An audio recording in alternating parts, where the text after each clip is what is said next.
बच्चों, स्वागत है आपका आपके अपने परिवार भारतवर्ष क्लासेस में। तो प्यारे बच्चों, इस वीडियो में हम आज दिनांक 22 मई 2024 शनिवार को प्रार्थना सभा के क्रम में पढ़े जाने वाले मुख्य समाचार और सामान्य ज्ञान के प्रश्न देखने वाले। तो सभी बच्चों को वेरी वेरी गुड मॉर्निंग, सभी का स्वागत है। यहाँ पे दे रखा है आज का सुविचार। शिक्षा और संस्कार जिंदगी जीने के मूल मंत्र हैं। शिक्षा कभी आपको झुकने नहीं देगी और संस्कार कभी गिरने नहीं देंगे। बहुत ही शानदार सा आज का सुविचार है बच्चा, आप इसे ध्यान में रखेंगे। और जितने ही बच्चों का आज वीकली टेस्ट है सभी बच्चों को ऑल द बेस्ट। आप सभी ध्यान से प्रश्न को पढ़िएगा बच्चा। आपको टारगेट रखना है कि हमारा हर एक वीकली टेस्ट में अच्छे से अच्छा अंक हो, एक भी अंक कटे ना। अंतर्राष्ट्रीय जगत का समाचार दे रखा है। बांग्लादेश के प्रधानमंत्री शेख हसीना आज भारत दौरे पर आएंगी। तीस्ता जल बंटवारे पर हो सकती है बातचीत। ठीक है, बांग्लादेश की आपको याद रखना है, बांग्लादेश की जो मुद्रा है वो यहाँ पे टका है और यहाँ की राजधानी ढाका है। विश्व योग और वैश्विक भलाई के लिए शक्तिशाली एजेंट के रूप में देखता है। ठीक है, प्रधानमंत्री मोदी यहाँ पर आप सभी को पता है कल 21 जून को अंतर्राष्ट्रीय योग दिवस था। सभी विद्यालयों में यहाँ पे योग दिवस को मनाया गया और बहुत सारे यहाँ पे जागरूकता कार्यक्रम भी चलाए गए हैं। इसी के संबोधन में प्रधानमंत्री नरेंद्र मोदी ने कहा है कि विश्व योग को वैश्विक भलाई के लिए शक्तिशाली एजेंट के रूप में देखता है। अगला दे रखा है, झारखंड के चंपाई सोरेन सरकार ने लाई बहन बेटी स्वावलंबन प्रोत्साहन योजना। 40 लाख महिलाओं को मिलेगा लाभ। इस योजना के तहत हर महीने 1000 रुपये मिलेंगे। यहाँ पर ये बहुत ही शानदार सी योजना झारखंड सरकार के द्वारा लाई गई है। खेल जगत का समाचार है। T20 क्रिकेट विश्व कप के सुपर 8 मुकाबले में भारत ने अफगानिस्तान को 47 रनों से यहाँ पे हरा दिया है। अगला दे रखा है, नासा का बड़ा ऐलान। इसरो के अंतरिक्ष यात्री को भी इंटरनेशनल स्पेस सेंटर भेजने की तैयारी यहाँ पर हो रही है। ठीक है, नासा और यहाँ पे जो इसरो है, इन दोनों के सहयोग से यात्री इंटरनेशनल स्पेस सेंटर में भेजे जाएंगे।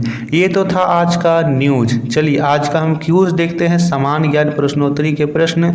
सबसे पहले प्राथमिक स्तर का है, कक्षा 1 से लेकर के 5 तक के विद्यार्थी के लिए। पहला प्रश्न कहता है, यहाँ पर हरा किला है, लाल महल, श्वेत श्याम सब वासी हैं, भीतर जलथल में रहते, बाहर से मजबूती हैं। इसका सही उत्तर होगा तरबूज।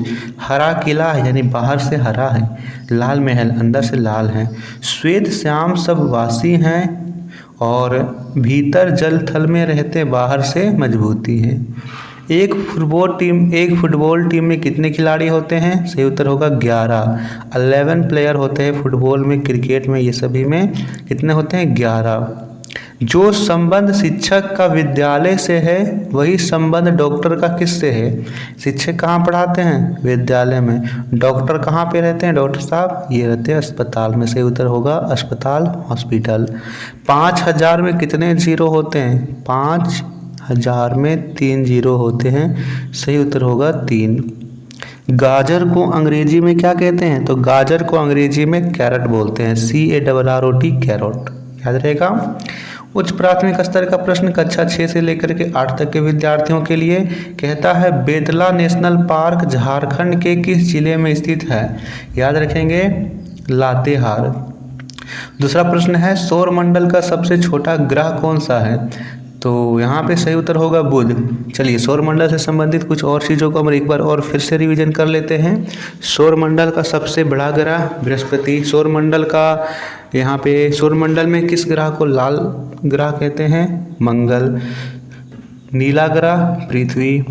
और सौरमंडल में सांझ का तारा, भोर का तारा, सबसे चमकीला ग्रह शुक्र को कहते हैं। ये याद रखेंगे। राजस्थान में खेतड़ी किस खनिज के लिए प्रसिद्ध है? तो याद रखेंगे तांबे की खान के लिए। शिक्षा के क्षेत्र में IIT का फुल फॉर्म क्या है? तो याद रखेंगे Indian Institute of Technology. Indian Institute of Technology. Jallianwala Bagh हत्याकांड किस वर्ष हुई थी? वर्ष 1919 में। 13 अप्रैल सन 1919 में अमृतसर के जालियांवाला बाग में बैसाखी के दिन ये हत्या हुई थी। और यहाँ पे जो जनरल डायर था उसने बिना किसी अपराध के बेजुबान लोगों पर, है ना, बेकसूर लोगों पर लगातार गोलियां चलाने का आदेश दिया था। बहुत सारी यहाँ पे लोगों की जान गई थी। दे रखा है अगला प्रश्न, उच्च प्राथमिक स्तर का प्रश्न, कक्षा 9 से लेकर के 12 तक के विद्यार्थियों के लिए कहता है। पहला प्रश्न, विश्व का सबसे ऊंचा जलप्रपात एंजल किस देश में स्थित है? सही उत्तर होगा वेनेजुएला। वेनेजुएला में है। कनाडा का राष्ट्रीय खेल क्या है? तो कनाडा का राष्ट्रीय खेल आइस हॉकी है।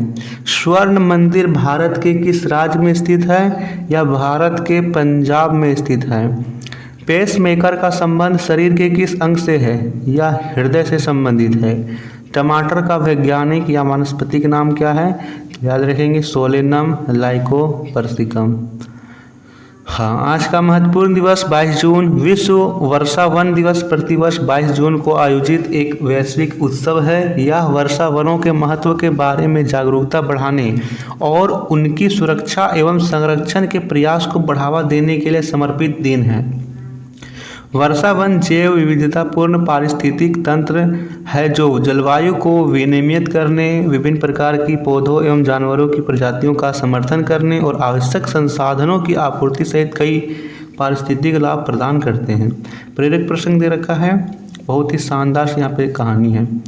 पुराने समय में एक किसान ने अपने खेत में फसल के बीज डाल दिए थे। अब वह बारिश का इंतज़ार कर रहा था। कई दिनों तक बारिश नहीं हुई तो किसान परेशान हो गया। बहुत सोचने के बाद किसान ने तय किया अब उसे अपने खेत में ही एक कुआं खोद लेना चाहिए। ये विचार आते ही उसने अगले दिन से खेत के एक कोने में कुआं खोदना शुरू किया। दिन भर कड़ी मेहनत की। शाम को उसने सोचा कि शायद मैं गलत जगह पर गड्ढा खोद दिया है। कल दूसरी जगह गड्ढा खोदूंगा तो शायद पानी निकल आएगा। अगले दिन किसान ने दूसरी जगह गड्ढा खोदना शुरू किया। शाम तक किसान ने दूसरा गड्ढा खोद दिया। रात में उसने फिर वही सोचा कि आज मैंने फिर गलती की, मुझे किसी और जगह गड्ढा खोदना चाहिए। इस तरह किसान रोज़ अलग अलग जगहों पर गड्ढे खोदता लेकिन कहीं भी पानी नहीं निकला। एक दिन खेत के किनारे एक संत निकल रहे थे। तभी उन्होंने खेत में बहुत सारे गड्ढे दिखे तो संत ने किसान से पूछा, भाई ये सब क्या है? किसान ने संत से कहा, गुरुदेव मैं खेत में कुआं खोद रहा हूँ लेकिन मुझे समझ नहीं आ रहा कि खेत में कहाँ जल्दी पानी निकल आएगा, इसलिए मैंने गड्ढे खोदे हैं। संत ने उससे कहा कि भाई अगर तुम किसी एक जगह धैर्य के साथ गड्ढा खोदते और उसे ही कुएं का आकार दे देते तो शायद अब तक तुम्हें पानी मिल जाता, लेकिन तुमने अलग अलग जगह पे गड्ढे खोदे, यही गलती तुमने की है। किसान को संत की बात समझ में आ गई। अगले दिन से किसान ने एक ही गड्ढे को गहरा करना शुरू किया। कुछ ही दिनों में उस गड्ढे में पानी निकल आया। उसने गड्ढे को कुएं का आकार दे दिया। सीख क्या मिलती है? एक ही लक्ष्य को प्राप्त करने के लिए किसी एक ही रास्ते पर आगे बढ़ते रहना चाहिए। बार बार रास्ता बदलने से लक्ष्य तक नहीं पहुंच पाते हैं। तो ये था आज का शानदार सा स्टोरी, शानदार सा न्यूज़ और शानदार सा क्यूज। धन्यवाद और सभी बच्चों को बेस्ट ऑफ लक। चलिए।